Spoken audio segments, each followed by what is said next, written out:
Good morning po sa lahat. Isa pang maliyugto ng ating daily Bible blessings. Pamagat po ng ating araling umaga ay ang baril sa dibdib. Ang baril sa dibdib. Ako po'y aktibo pa bilang taga-usig ng ating pamahalaan. Dahil po sa panganib sa aking trabaho, nakul po sa mga krimen at mga kriminal, ako po'y inalok ng pamahalaan na matulungan na magkaroon ng baril na sarili kong baril, personal na baril. Bila ba ang proteksyon habang ginaganap ko aking trabaho? Ngayon yun po'y tinanggihan ko. Yung maminaman, may hambing ko po ang galit ng isang tao na parang baril sa kanyang dibdib. Na kung hindi tayo maingat, ating galit po ay tiyak na makapapahamak. Pwede man makapapatay sa ibang tao. Dahil ito maminaman, may ilang mga bersikulo sa Biblia na mga babala ukol po sa galit. Halimbawa po ay sa Santiago 1:19, James 1:19, dahil po roon, dapat tayong maging alisto sa pakikinig, dahan-dahan sa pagkasalita, at huwag agad magalit. At maaaring po ang tatlong mga bagay na ito ay magkakaugnay.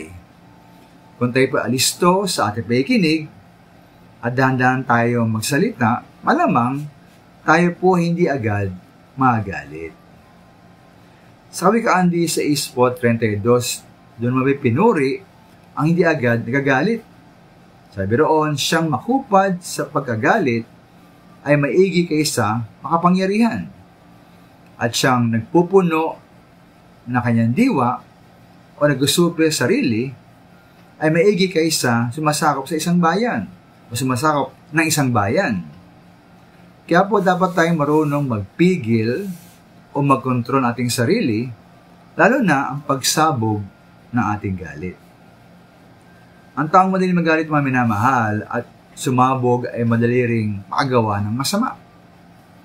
Ilang away na po ba sa kalsada ang ating nakita?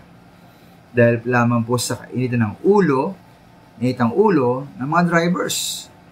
Ito ba natawag na road rage? Ay nga sa Kawikaan 14:17, ang taong mainit ang ulo ay nakagagawa ng di marapat. Ngunit ang mahinahon ay lagi nang nag-iingat. Kaya nga atin pong pigilin ang ating galit. Atin po i-control ang ating sarili. At kung hindi, baka magawa tayo ng kasamaan at lamang pag-iisihan. Minamahal, tayo po ay mag-control na ating galit.